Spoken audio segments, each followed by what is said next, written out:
tentang satu cerita sebelum peperangan dunia kedua. Satu institut di Germany, dipanggil German Munich Institute. Institut ini di Germany, orang Jerman sebelum peperangan dunia kedua, mereka pergi belayar ke seluruh dunia, bergerak ke seluruh dunia. Dia buat apa? Mereka pergi beli Al-Quran yang lama-lama. Mereka pergi, setiap negara beli banyak Quran yang lama-lama. Dan mereka dapat beli sebanyak 42,000 naskah yang lama-lama. Dulu Quran lama-lama tu besar-besar tau, bukan kecil macam kita macam sekarang ni kan. Dulu semua besar-besar. Apa mereka buat ni? Mereka nak kaji Quran. Itu yang saya malu tu nak cakap. Yang nak kaji Quran orang bukan Islam. Orang Islam sangat rajin menunggu jawapan. في القلب مشاعر أخفيها قد أشرقت الشمس عليها عن خطط لم أعبأ فيها ستكون بأيامي فرقا فحياتي قبل الحلقات تيه بضياع بشتات. So apa yang mereka buat?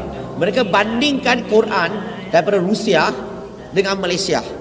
Mereka bandingkan Quran China dengan England. Mereka bandingkan Quran Afrika dengan Pakistan. Macam inilah mereka banding. Kesimpulan yang mereka dapat adalah tak ada dua Quran yang berbeza. Maksudnya apa? Maksudnya 42,000 naskah, semuanya Quran sama. Ini mukjizat bagi saya. It's a miracle. 42,000 naskah Quran. Mana-mana negara pun bila banding semua sama. Dan satu perkara lagi, kajian yang lebih kurang sama yang dibuat terhadap Bible oleh institut yang lain. Dia buat kajian terhadap Bible, kitab Kristian lah. Dan mereka dapat kumpulkan lebih daripada 24,000 naskah, dipanggil 24,000 manuscript. Naskah Bible lah. Dan mereka buat perkara yang sama, banding satu sama lain. Kesimpulan yang mereka dapat adalah tak ada dua Bible yang sama. Faham tak ni? Maksudnya 24,000 naskah yang dikumpulkan, tak ada dua yang sama. Semua lain-lain. Nampak tak keunikan Al-Quran, kecantikan Al-Quran, kehebatan Al-Quran. So kita selesai peringkat yang pertama. Mari kita pergi ke peringkat yang kedua. Saya buat laju sikit boleh? Kita nak tengok mana satu pengarang yang sebenarnya pengarang Quran. Inilah nama-nama yang orang bagilah.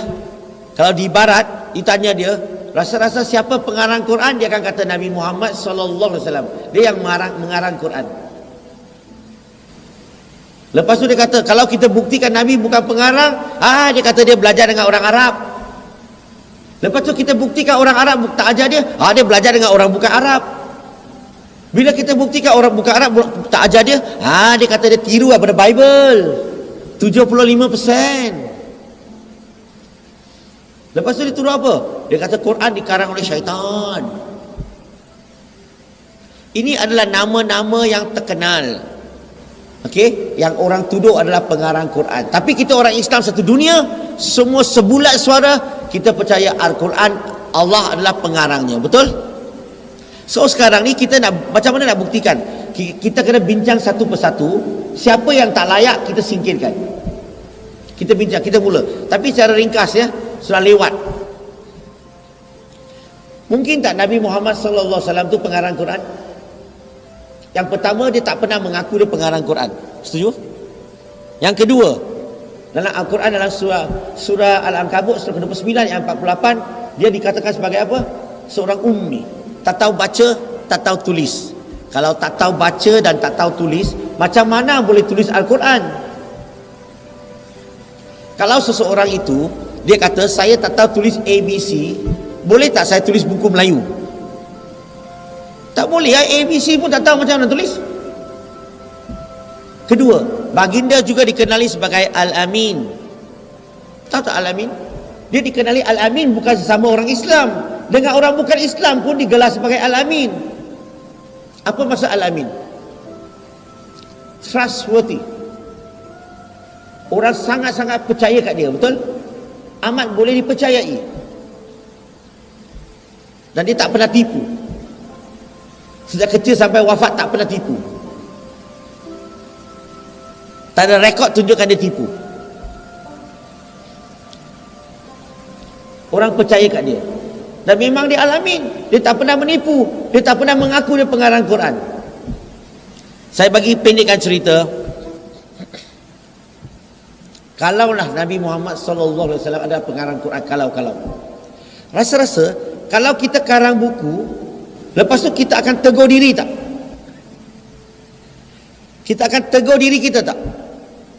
Macam contohlah surah Al-Ahzab surah ke-33 ayat 4 dan 5. Kita masih ingat lagi tak ayat itu? Cerita tentang Nabi Muhammad SAW telah mengambil seorang anak angkat yang bernama Zahid bin Harizah. Ingat lagi? Semasa diambil sebagai anak angkat, masyarakat mula panggil Zahid bin Muhammad. Masa di Mekah. Kemudian berhijrah ke Madinah, Allah turunkan wahyu surah Al-Ahzab surah ke-33 ayat 4 dan 5. Dan ayat itu sebut apa? Maksudnya dia kata Allah perintahkan Nabi. Dia kata letak balik nama bapaknya, itu lebih adil dalam sisi Allah. Kalaulah baginda pengarang Quran, kenapa nak tegur sendiri? Itu yang pertama. Yang kedua, masih ingat lagi tak surah Abasa surah ke-80 ayat nombor 1? Sebut tentang apa? Ingat lagi tak seorang lelaki buta yang datang nak belajar dengan Nabi. Bila daripada jauh Nabi nampak muka pasam, betul? Dan kemudian Nabi berpaling. Allah tegur tak? Kalau dia pengarang Quran, kenapa dia nak aibkan diri? Faham tak ni? Kalau dia pengarang Quran, kenapa semasa isteri dia dituduh, kenapa dia tak terus bagi jawapan? Kenapa nak tunggu sebulan? Ini jelas buktikan baginda bukan pengarang Quran. Tambahan lagi, ni last.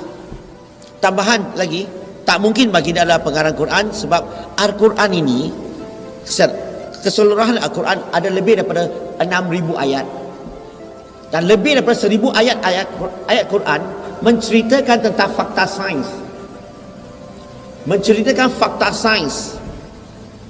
800 telah terbukti secara saintifik. Tak ada satu pun salah. Yang penting tu majoritinya yang dibuktikan secara saintifik dalam 200 tahun ini sahaja. Semasa teknologi sudah maju, baru boleh buktikan. Padahal Al-Quran diturunkan 1400 tahun yang lalu. So mana mungkin baginda adalah pengarang Quran? Mana mungkin dia ada ilmu tentang fakta sains semua ini? Zaman Nabi, apa skop pun tak ada. Faham tak bahasa baru? Apa skop pun tak ada. Macam mana nak test semua ini? Sebab Al-Quran ada cerita tentang apa? Saya bagi contoh. Pertama, Quran menceritakan kejadian alam. Surah Al-Anbiya, surah ke-21 ayat 30. Quran menceritakan tentang bentuk muka bumi. Surah Luqman, surah 31 ayat 29. Surah Az-Zumar, surah 39 ayat nombor 5. Surah An-Nazi'at, surah 79 ayat 30. Quran menceritakan bentuk muka bumi. Quran menceritakan tentang matahari. Padahal satu dunia masih lagi anggap matahari ini di tengah-tengah universe dan tak bergerak. Quran dah cerita perkara ini 1400 tahun yang lalu. Matahari bukan saja berputar pada paksinya, matahari berputar pada orbitnya. Dalam Quran, dalam surah Al-Anbiya surah 21 ayat 33, surah Yasin surah 36 ayat 40. Quran juga menceritakan tentang embriologi. Surah Mukminun surah 23 ayat 14. Quran menceritakan tentang deria sakit di bawah kulit. Surah Nisa surah ke-4 ayat 56. Quran menceritakan tentang gunung bertindak sebagai pasak untuk menstabilkan bumi. Disebut dalam surah An-Nazi'at surah 79 ayat 32. Quran menceritakan tentang kepentingan air dan sebagainya lah. Tak ada masa nak pergi ke semua itu, hanya nak bagi tahu semua ini mana mungkin baginda boleh ada ilmu tentang semua ini, fakta sains. Jelas tak? Secara ringkas, baginda tak layak jadi pengarang Quran. Setuju? Pengarang Quran adalah Allah SWT. Setuju tak?